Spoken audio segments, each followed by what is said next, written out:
চলুন আজকে একটা সুন্দর আমরা সমুদ্র সৈকতের দিকে যাই, যেখানে যেতে গেলে এখনো পর্যন্ত পায়ে হেঁটে যেতে হয়। আর আস্তে আস্তে করে এই ঝাউবন জঙ্গল দিয়ে গিয়ে আমরা পৌঁছবো সেই সুন্দর সমুদ্র সৈকতে। দেখুন কেমন সুন্দর জায়গা। বগুড়ান জলপাই ঢোকার মুখে একদম একদম এন্ট্রি এটা। আস্তে আস্তে করে হেঁটে ঢোকার যে জায়গাটা রয়েছে, এটা দিয়ে যেতে গেলে এই কয়েকটা বোর্ড আমরা দেখতে পাই বগুড়ান জলপাইয়ের সামনে ঢুকতে গেলে। আর এই বোর্ডগুলোতে সব লেখা আছে নিয়মাবলী আর কি কি মেনে চলতে হবে। সুন্দর মেঠো রাস্তার মতন রাস্তা। এখনো সমুদ্র দেখতে পাচ্ছি না, কোথায় সমুদ্র বুঝতে পারছি না। জাস্ট অসাধারণ। হাঁটতে হাঁটতে কিন্তু এবার দেখতে পেয়ে গেছি পুরো সমুদ্র সৈকতটা। ওই যে দেখা যাচ্ছে দূরে, অনেক দূরে সমুদ্র যদিও, কিন্তু সামনের বিচটা অসাধারণ। মানে বুঝতে পারছি যে এবার এগিয়ে গিয়ে ঢুকে পড়লাম আমরা এই সমুদ্র সৈকতে। এত ফাঁকা নির্জন, আর কেউ কোথাও নেই, কিন্তু সামনে একটা দারুণ জিনিস দেখতে পাচ্ছি বারে বারে। সেটা হচ্ছে কতকগুলো চিলবিল চিলবিল করছে কাঁকড়া, যেগুলো কিন্তু খুবই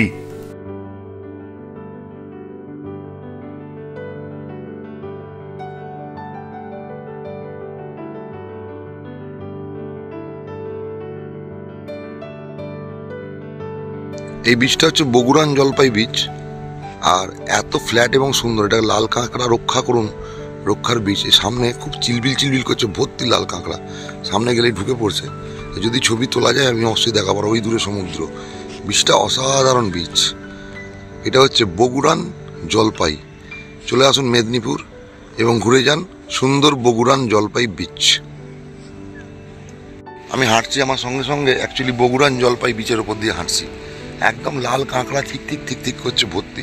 সামনে গেলে ঢুকে পড়ছে গর্তের ভেতরে, কিন্তু ভর্তি। মানে আমি দেখতে পাচ্ছি, কিন্তু ক্যামেরায় আসছে না, অত ভালো নয় হয়তো ক্যামেরাটা। পিছন দিকে পুরো লাল কাঁকড়া ভর্তি, সামনে গেলে ঢুকে পড়ছে গর্তের মধ্যে।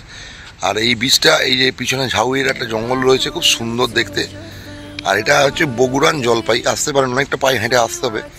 গাড়ি যেখানে আছে সেখান থেকে এখানটা প্রায় 800 মিটার মতন পায়ে হেঁটে এসে কলা বাগান টালা বাগান একদম লোকের বাড়ির উঠোন দিয়ে এসে একটা ঢট করে এসে পৌঁছলাম। ভাবতে পারিনি এখানে এসে একটা এত ভালো সি বিচ পেয়ে যাব।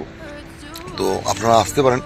মনোরম, শান্তিতে, নিরিবিলিতে যদি কিছুক্ষণ সময় নিজের সঙ্গে কাটাতে চান, তাহলে এইরকম জায়গার পাওয়া যাবে না। ডিস্টার্ব করার মতন এখানে কেউ নেই। একটা গাছ পড়ে রয়েছে খুব সুন্দর, শুকনো ডাল মতন, এতটা লম্বা আর কি। গাছটা হয়তো ছিল আগে, কিন্তু শুয়ে আছে দেখে আমার খুব ভালো লাগলো, তাই জন্য এখানটা একটু ভিডিওটা করলাম।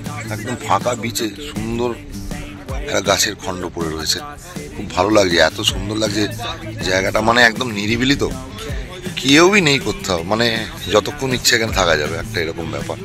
আর আমি হেঁটে হেঁটে আস্তে আস্তে যত যাচ্ছি, কাঁকড়াগুলো সব ডুবে যাচ্ছে। হ্যাঁ, কাঁকড়া গর্তগুলো মাটি তুলেছে খুচখুচ খুচখুচ খুচখুচ করে, খুব ভালো লাগছে। মানে একটা কেউ নেই, একদম ফাঁকা। এত সুন্দর ঝাউবন পাওয়াটাই খুব মানে মানে মুশকিল। তো পেয়ে গেলাম, পুরো জঙ্গল একদম, খুব সুন্দর ঝাউবন, দুপাশে ঝাউবনের রাস্তা আর কি। তো এটা ওই কিছুই না, মেদিনীপুরে বগুড়ান জলপাই আর কি রাস্তাটা খুব সুন্দর। মানে হেঁটে হেঁটে যেতে হয় আর কি, প্রায় 800 মিটার মতো। তো সেখানটাই এই জঙ্গলটা পেলাম, খুব সুন্দর লাগছে হাঁটতে। একদম নিরিবিলি জায়গা। আসতে পারেন বগুড়ান জলপাই, খুব একটা ডিস্টেন্স হবে না কলকাতা থেকে, হয়তো 170 কিলোমিটার রাস্তা হবে। খুব সুন্দর, এখানে ডিস্টার্ব করা কেউ নেই।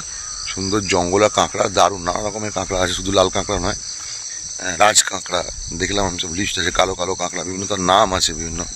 সেগুলো সংরক্ষণ করার জন্য রিকোয়েস্ট করা হয়েছে সরকারের পক্ষ থেকে। গাড়ি না নিয়ে এসে পায়ে 800 মিটার হেঁটেই আসতে হবে, যাতে কাঁকড়াদের কোনো ডিস্টার্ব না হয়। আর সুন্দর জঙ্গল, পিনড্রপ ঝিঝি ঝিঝি করছে, একটা আওয়াজ হচ্ছে পোকাদের, ভালো লাগবে। এগুলো এখন পাওয়া খুব মুশকিল, খুব কনজেস্টেড এরিয়া হয়ে গেছে সব জায়গায়। তো এইগুলো এখন সুন্দর রয়েছে এখনো পর্যন্ত।